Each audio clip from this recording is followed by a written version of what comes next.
welcome to Cell to System Biobus, your ultimate stop for NEET biology prep. Today, we are diving into Unit 1, Chapter 1, The Living World, where we explore what makes an organism alive, how we classify life, and the foundations of taxonomy and nomenclature. This session is NEET focused, NCERT aligned, and perfect for mastering high yield concepts. So grab your notes and let's begin. Let's start with a big question. What is life? Is a growing mountain alive? What about a virus? When we think of the word living, few features come in our mind, which are the characteristic features of living organism. And they are growth, reproduction, metabolism, cellular organization, consciousness.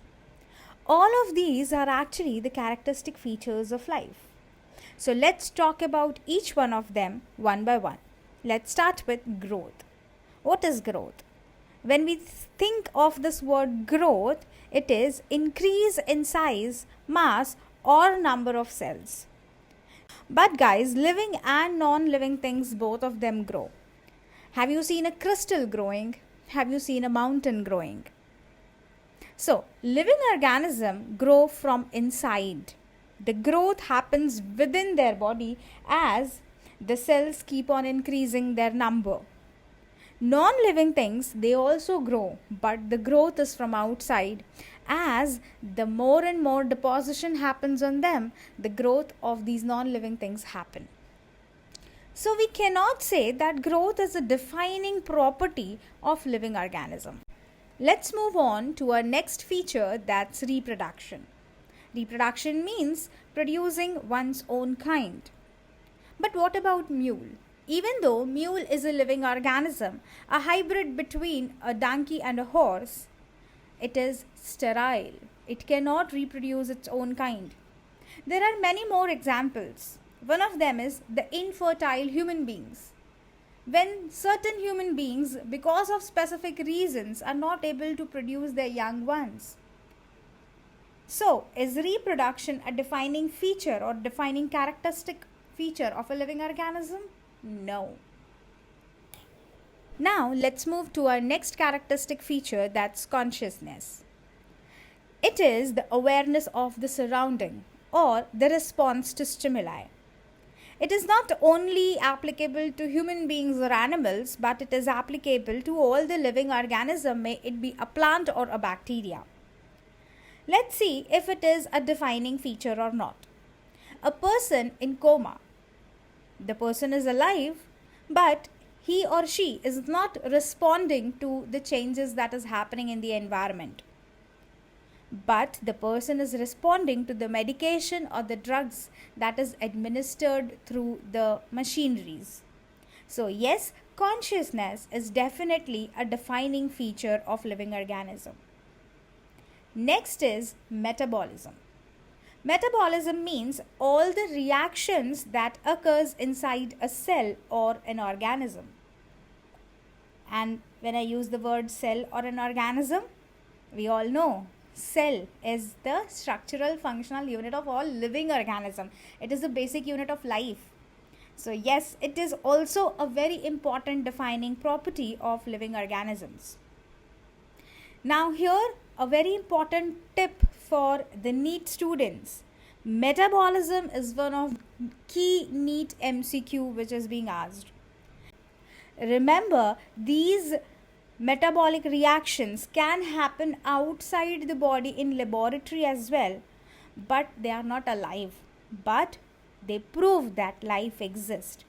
So all the metabolic reactions like the nutrition, the way we have our nutrition, respiration, transportation, excretion, may it be a plant or an animal or any microorganism, all these reactions are happening inside the cell, and that is what metabolism is, and it is a key defining property of living organism. Moving on to the next and the last one, that's cellular organization. All living organisms are made up of one or more cells. This is one of the points of the cell theory. The organisms having one cell in their body, they are unicellular, and more than one cell, they are called multicellular. All metabolic reactions, as we discussed in the last slide itself, all metabolic reactions are carried out inside a cell. So yes, cellular organization is also a defining property of living organism. So to sum up what life or living organism means is the defining characteristic features which are consciousness, metabolism, and cellular organization that defines truly what a living organism is from the rest of the characteristic features. Now let's move on to the diversity of life. Life on Earth is immensely diverse, millions of known and unknown species. This diversity is called biodiversity. And to study it, we need classification, which is done through taxonomy. So, let's talk about few terms and their meaning. The first term is taxonomy. This term was given by Kendall, and the father of taxonomy is Carolus Linnaeus. It is the branch of science that deals with identification, nomenclature, and classification of organisms. So, in order to study any organism, we need to identify the organism. We need to name the organism, that is nomenclature, and we need to classify to which group does the organism belong.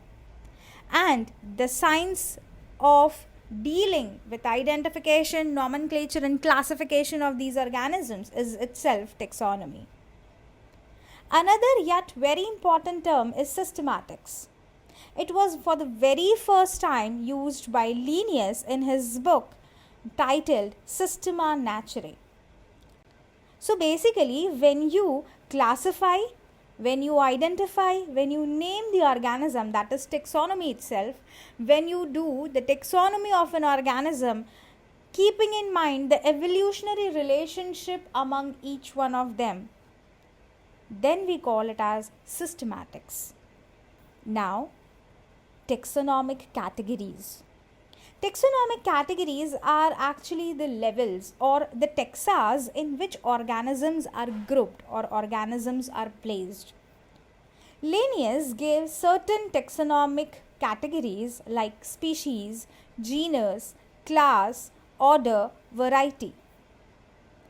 Later on, newly added taxas were also given like kingdom, phylum, and family. When we arrange both the new and the old taxa, we get the hierarchy of classification. That is, the most diverse group or taxa is kingdom. And then is phylum, then is class, order, family, genus, species.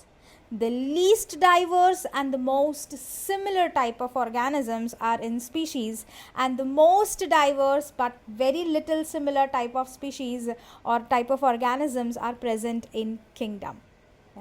So this is the hierarchy of classification. That means arrangement of the taxonomic groups or categories in a descending or an ascending form. Now if we go down this particular ladder from kingdom to species, the similarity increases, the diversity decreases. But when we climb up the ladder of this hierarchy, that is from species to kingdom, it is diversity increases and similarity decreases.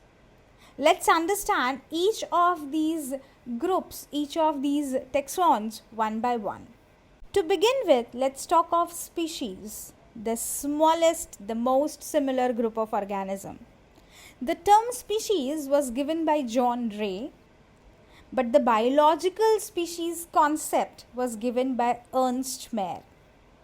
What is biological species concept? Ernst Mayr stated that a group of closely related, when I use the word closely related, it means they are sharing some common ancestors or they are belonging to the same gene pool. Okay, so a group of very closely related organisms which can interbreed in nature and produce fertile offspring. Now, the point to be noted over here is they are interbreeding in nature, not in captivity, and they're producing fertile offsprings. So, this was the concept of species, the definition of biological species given by Ernst Mayr. There are certain exceptions to this biological concept of species.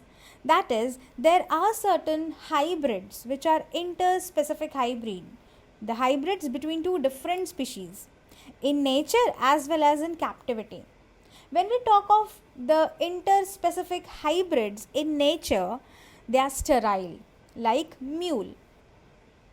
Mule, as we have already discussed in one of our slides before, that it is the hybrid between a male donkey and a female horse. And similarly, if we change it, like if we take a male horse and a female donkey, then the hybrid is called hinny. Both of them are sterile. Even though these two different species, they can interbreed in nature, the offspring is sterile. Next, if we see that interspecific hybrids are occurring in captivity, they turn out to be fertile. Let's take an example. A male tiger and a female lioness. If we interbreed them, we get tigon, and tigon is fertile. Tigon can reproduce its own generation. Similarly, if you take a male lion and a female tigress and you interbreed them, you get liger, and liger is also fertile. Liger can produce their own kind. So these are some exceptions to the biological concept of species given by Ernst Mayr. Moving on to the next category, that's genus. Similar species when grouped together is called genus. Like, let's take an example, Panthera tigris, Panthera leo, Panthera pardus. Here, tigris is the species of tiger, leo is the species of lion, pardus is the species of leopard. But all of them have a common genus called Panthera. Let's take some example from plant as well, Solanum tuberosum, Solanum nigrum. All these are belonging to the same genus, that is Solanum. Next category is family. Similar genus placed in a category called family. Like Panthera and Felis, they belong to the family Felidae. It's a cat family, okay? So Felis is the domestic cat and Pantheras are big wild cats. Panthera and Felis, they belong to the same family called Felidae, and Felidae is the cat family. Next category is order. Similar families when kept together, the category is order. Like the cat family and the dog family. Cat family is Felidae, dog family is Canidae. Both of them when placed together, we place them in a same order, that's Carnivora. Carnivora means they are carnivorous in nature. Okay, so that's order. And when similar orders are placed together, you call it as class. Like Carnivora, primates, they are placed in the same class called Mammalia. They show some common features, and those list of features are considered to be in the category of class called Mammalia. Next is phylum. Phylum, when you place similar type of classes together like Mammalia, aves, reptilia, amphibia, fishes, that species, all together they belong to the phylum Chordata. And when similar phylums or divisions when placed together, you call it as a bigger category called kingdom. That's Chordata, Echinodermata, Mollusca, Arthropoda, and so on. All of them belong to the same category, that's kingdom Animalia. So these are the different categories of the hierarchy of classification. Naming an organism, that's nomenclature, is very, very important. We know the same organism or the same plant or animal would be having different names in different regions of the world. it would be very difficult for a person to understand and to study the same organism in different countries, because in India it might be called by a different name, in France it would be called by a different name, in Germany by a different name. So, to avoid this confusion, scientists came up with scientific naming of organisms, and there comes the role of Quirolis Linnaeus, who gave the binomial nomenclature. Binomial nomenclature is a two-word naming system of any organism, in which the first word is generic name, that is the name of the genus, and the second name is the specific epithet, that is the name of the species. The words which we use in naming these organisms is actually the Latin language, is taken from a Latin language because it's a dead language. See, understand, it is very important to use any dead language because this language is no longer in regular use and there is no scope of any changes in the terminologies and the words. So we generally take dead languages for naming the specific scientific name. Next is, when you are typing the name of an organism, that is the scientific name, you have to make it italics. And when you are writing it on a sheet of paper, that means you are hand writing it, then you have to underline the genus and the species name separately. Genus always starts with a capital letter and the species will start with a small letter. There is one more rule, that more than 3 alphabets and less than 20 alphabets should be there in the scientific name. So these were certain rules while naming or while giving a scientific name to an organism. Let's take an example, Homo sapiens. Here, Homo is the name of the genus, H is capital, and sapiens is the name of the species, and rest everything is small. Now, the name of the scientist, as Linnaeus gave this scientific name to humans, the name of the scientist is written in the abbreviated form. There is one more called trinomial nomenclature, where we give 3-word names to an organism like genus, species and subspecies name as well. Example is gorilla, gorilla and gorilla. It's a scientific name of gorilla. Then Homo sapiens, sapiens, scientific trinomial name of human beings. You see here that the species and the genus name is same in gorilla. Yeah, that is known as tautonym. When the genus and the species name is same, it is called tautonyms, and tautonyms are valid only for animals. In case of plants, the scientific name will not have tautonyms. That means the genus and the species name will not be same. Now, these rules, whether it would be same or it won't be same, is given by ICBN or ICZN. ICBN is International Code for Botanical Nomenclature, and ICZN is International Code for Zoological Nomenclature. So that's about the naming of an organism, and there are certain very important examples which are frequently asked in your school exam, home exam, as well as in the NEET exam.